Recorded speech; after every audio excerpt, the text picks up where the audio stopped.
Pukul 6 waktu Indonesia Tengah. Inilah Radio Republik Indonesia Bau-Bau dengan Warta Kepton, berita seputar Kepulauan Buton.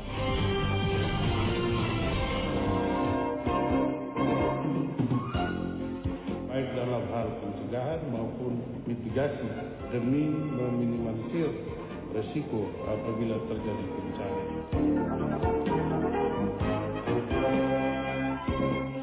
Saya mengusulkan 8 BTS 8 kecamatan karena memang di beberapa kelurahan dalam satu kecamatan ini hampir semua belum.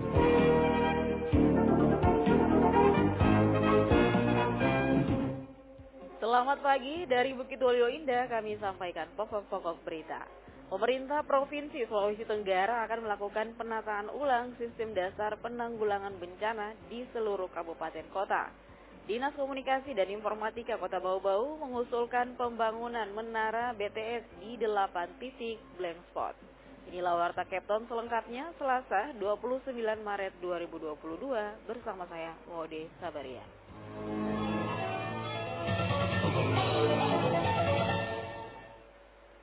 Pendengar, sebelum kami sampaikan berita yang pertama, berikut kami sampaikan update kasus COVID-19 di tanah air. Penularan COVID-19 masih terus terjadi di tanah air berdasarkan data yang dihimpun RRI pada Senin sore 28 Maret 2022. Selama 24 jam terakhir, kasus terkonfirmasi positif COVID-19 bertambah sebanyak 2.798 kasus.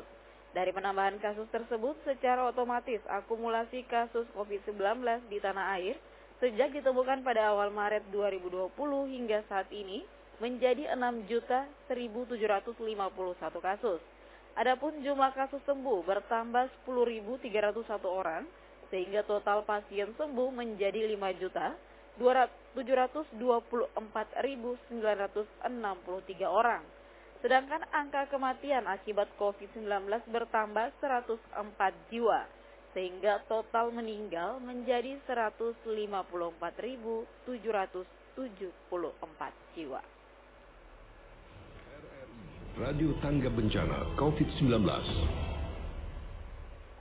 Pendengar, kita ke berita yang pertama. Pemerintah Provinsi Sulawesi Tenggara akan melakukan penataan ulang sistem dasar penanggulangan bencana di seluruh kabupaten kota di Sulawesi Tenggara. Mengenai hal itu, Hairul Mulku melaporkan.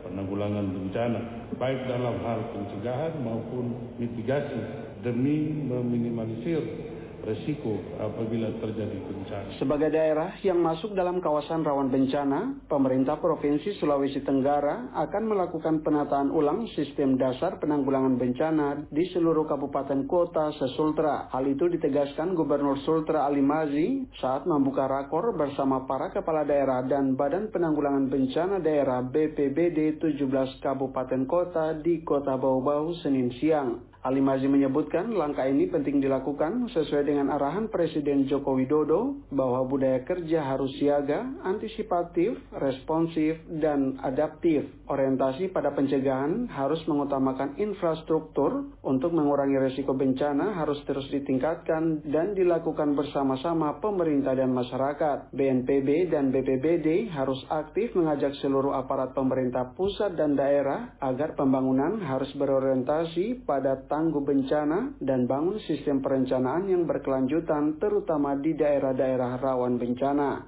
Untuk itu melalui rapat koordinasi ini diharapkan dapat membangun kesamaan langkah BPBD, Provinsi dan Kabupaten Kota Sulawesi Tenggara dengan instansi terkait, utamanya dalam menata sistem dasar penanggulangan bencana, baik dalam hal pencegahan maupun mitigasi demi meminimalisir resiko apabila terjadi bencana, penanganan saat berlangsungnya hingga pasca bencana. Rakor ini pun mendapat apresiasi dari Badan Nasional Penanggulangan Bencana BNPB yang disampaikan langsung oleh Sekretaris Utama BNPB Lilik Kurniawan. Lilik mengajak Gubernur Ali Mazi untuk berkolaborasi dalam menata sistem penyelenggaraan penanggulangan bencana dalam kerangka pembagian tanggung jawab, peran, dan kewenangan yang tidak hanya antar pusat daerah, tetapi juga secara horizontal di antara BPBD dan OPD yang ada dengan mengedepankan bencana sebagai isu pembangunan dalam kerangka tata kelola yang baik, mulai dari penyiapan penerapan regulasi, perencanaan dan penganggaran yang terpadu, sampai dengan pengendalian dan evaluasi untuk mencapai kinerja berkualitas yang dibuktikan dengan tingkat kepuasan masyarakat atas layanan perlindungan dan rasa aman dari ancaman bencana. Kami sangat mengapresiasi inisiasi dari Bapak Gubernur beserta jajaran pemerintah daerah untuk menata kembali sistem dasar penanggulangan bencana di Provinsi Sulawesi Tenggara. Lilik juga menambahkan memperkuat peraturan yang ada sebagai pedoman bersama dalam penanggulangan bencana, melaksanakan sinkronisasi baik lintas sektor maupun dukungan dari mitra pembangunan untuk memberi fasilitas dan pendampingan kepada Pemda serta berupaya mengisi celah kebutuhan yang ada. Reporter RRI Bau-Bau, Hairul Mulku melaporkan. Kita ke berita berikutnya. Dinas Komunikasi dan Informatika Kota Bau-Bau mengusulkan pembangunan menara BTS di 8 titik blank spot ke pemerintah Provinsi Sulawesi Tenggara. Mengenai hal itu, Afriyansa melaporkan. Saya mengusulkan 8 BTS, 8 kecamatan, karena memang di beberapa kelurahan dalam satu kecamatan, ini hampir semua blank spot. Dinas Komunikasi dan Informatika Diskominfo Kota Bau-Bau mengusulkan pembangunan menara Base Transceiver Telekomunikasi atau BTS di 8 titik blank spot ke pemerintah Provinsi Sulawesi Tenggara. Kepala Dinas Kominfo Bau-Bau, Laode Darussalam mengatakan, usulan pembangunan BTS di 8 titik blank spot tersebut tersebar di 8 kecamatan sekota Bau-Bau, di mana kata Darussalam, semua wilayah kecamatan Kota Bau-Bau masih terdapat titik blank spot di beberapa kelurahan, di antaranya Kelurahan Waborobo, Palabusa, dan Kompenaho. Akibatnya, warga kesulitan mengakses jaringan telepon maupun internet. Saya mengusulkan 8 BTS, 8 kecamatan, karena memang di beberapa kelurahan dalam satu kecamatan, ini hampir semua blank spot. Contohnya kayak di Betambari, yang blank spot itu di area Waborobo ke Laba-Laba, di Palabusa. Di sana juga memang luar biasa juga blank spotnya, berhubungan dengan Batu Sori untuk mendukung kan. Jadi kita bagian mendukung para Batu Sori sebagai wisata, maka kita harus mendukung dengan sarana supaya mereka tidak blank spot untuk wisatanya. Darussalam mengatakan dari 8 titik usul pembangunan menara BTS itu, Pemprov Sultra baru memberi sinyal menyetujui 2 titik pembangunan pada 2023 mendatang. Namun, dirinya belum mengetahui pasti titik mana yang disetujui. Darussalam juga menyebut pembangunan menara BTS bukan anggaran kecil, di mana untuk membangun 1 unit BTS membutuhkan anggaran di kisaran 750 juta rupiah. Meski begitu, Darussalam mengatakan selain di Pemprov Sultra, pihaknya juga berencana mengusulkan pembangunan BTS ke pemerintah pusat agar tidak ada lagi titik blank spot di Bau-Bau. Reporter RRI Bau-Bau, Afriyansa, melaporkan.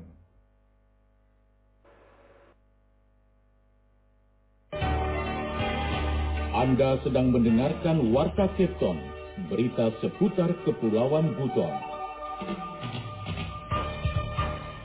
Ke berita selanjutnya, Pemprov Sultra diminta memberikan perhatian lebih mendalam terhadap pembangunan di kawasan Kepulauan Buton dan sekitarnya agar mengurangi kesenjangan pembangunan antar wilayah.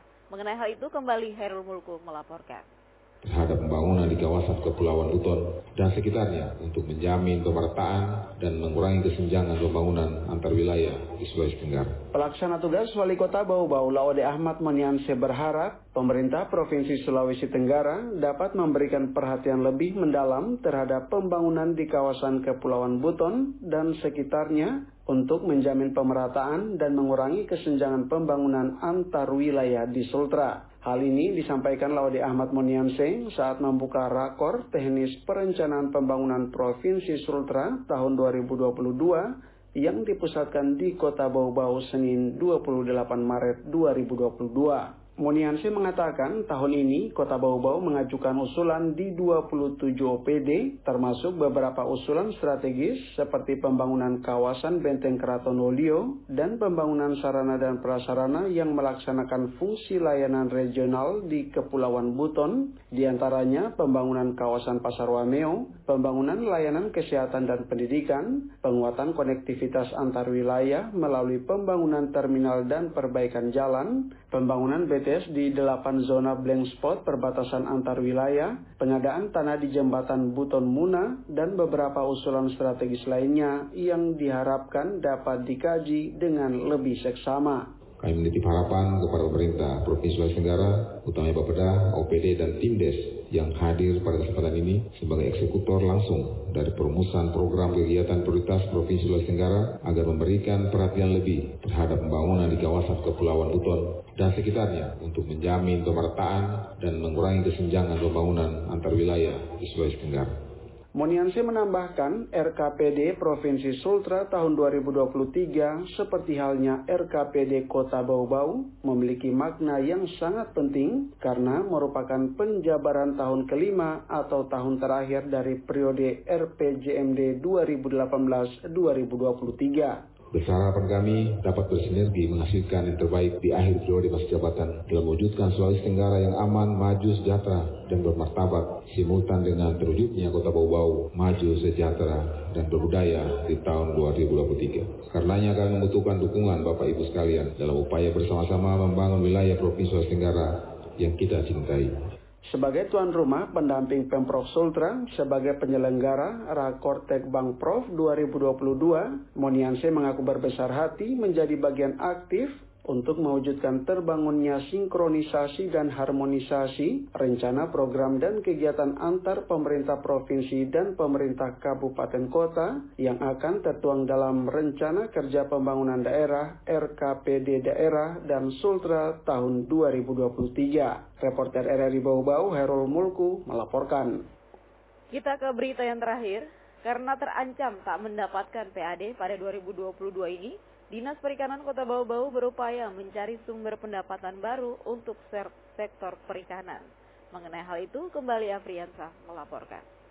Nah, makanya sekarang ini ya kami masih mencari pundi-pundi ini di tempat lain untuk kita mendapatkan PAD dari perikanan. Dinas Perikanan Kota Bau-Bau mencari sumber pendapatan baru untuk sektor perikanan agar pendapatan asli daerah PAD dari sektor perikanan tidak nihil pada 2022 ini. Sebab satu-satunya sumber PAD pemerintah Kota Bau-Bau dari sektor perikanan telah beralih pengelolaannya ke pemerintah Provinsi Sulawesi Tenggara, yakni Pangkalan Pendaratan Ikan PPI Wameo. Kepala Dinas Perikanan Bau-Bau Ruslan mengatakan, sejak beralih pengelolaan aset ke Pemprov Sultra, pihaknya tidak bisa lagi menarik jasa atas penggunaan PPI Wameo. Nah, makanya sekarang ini ya kami masih mencari pundi-pundi ini di tempat lain untuk kita mendapatkan PAD dari perikanan. Seperti kemarin kami membuat itu balai benih ikan yang ada di Purwakana sana, kami rubah jadi balai budidaya ikan air laut di sana.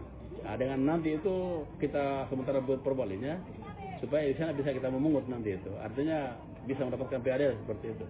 Selain itu, lanjut Ruslan, pihaknya juga berencana membuat unit pelaksana teknis dinas UPTD budidaya ikan air tawar di Kecamatan Surawolio untuk sumber PAD.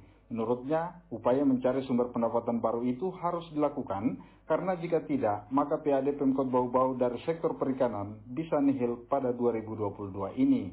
Namun demikian, pihaknya juga berharap Pemprov Sultra dapat meminjam pakaikan aset PPI Wameo supaya Pemkot Bau-Bau bisa kembali mengelola dan mendapatkan kembali PAD. Reporter RRI Bau-Bau, Afriansah, melaporkan.